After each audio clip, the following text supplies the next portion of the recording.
الشيطان الرجيم. بسم الله الرحمن الرحيم.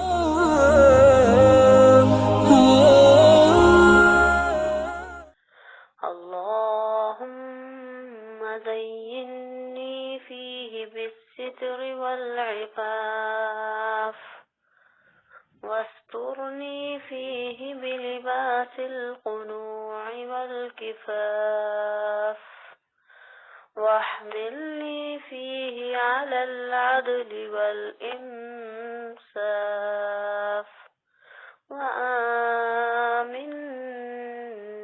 فيه من كل ما أخاف، بعصمتك يا عصمة الخائفين. صدق الله العظيم.